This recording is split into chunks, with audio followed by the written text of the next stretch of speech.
मनोज जरांगे आणि भाजपमधला संघर्ष शिगेला पोहोचलाय। मराठा समाजाने सातबारा तुमच्या नावावर केलाय का असा सवाल भाजप आमदार प्रवीण दरेकरांनी उपस्थित केला।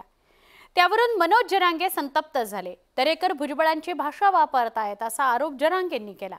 तर उपोषण संपल्यावर सगळ्यांचा हिशोब करणार असा इशारा जरांगेंनी दिलाय।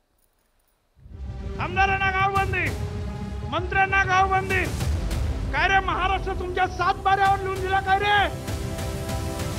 मराठा समाजाने काय सातबारा तुमच्या नावावर करून दिलाय का?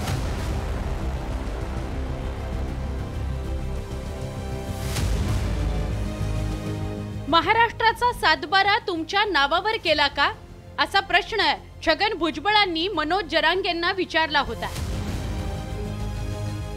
आता भुजबळांच्या पाठोपाठ प्रवीण दरेकरांनीही तसाच प्रश्न विचारलाय। मराठा समाजानं सातबारा तुमच्या नावावर केलाय का असा थेट प्रश्नच प्रवीण दरेकरांनी उपस्थित केला। प्रवीण दरेकर एवढ्यावरच थांबले नाहीत तर त्यांनी इतरही मुद्दे उपस्थित केले। तुम्ही मॅनेज होत नाही म्हणून समाज पाठीशी उभा आहे, पण तुम्हाला कुणी बोललं तर त्याला शिव्या देणं बंद केलं पाहिजे। आंदोलनामुळे डोक्यात हवा जाऊ देऊ नका।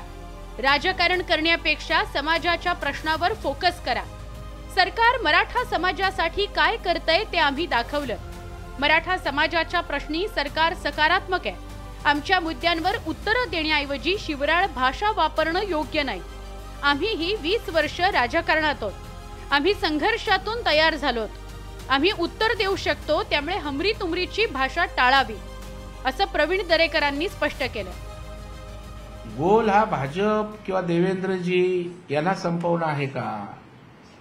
अरे मराठा समाज तर सर्व पक्षात आहे ना, सर्व पक्षात काम करतात, सर्व पक्षात लोकप्रतिनिधी आहेत। आता समाजात त्या ठिकाणी विभाजन होऊ नये, वेगवेगळ्या प्रकारचे मतभेद होऊ नये याकरता सर्व तमाम समाज त्या ठिकाणी शांततेत जातोय घेतोय। याचा अर्थ मला त्या ठिकाणी मी बोलेन तेच समाज अशा आविर्भावातून त्यांनी बाहेर यायला पाहिजे अशी माझी त्यांना नम्र विनंती। प्रवीण दरेकरांनी विचारलेल्या प्रश्नावर मनोज जरांगे पाटलांनी प्रतिक्रिया दिली आहे।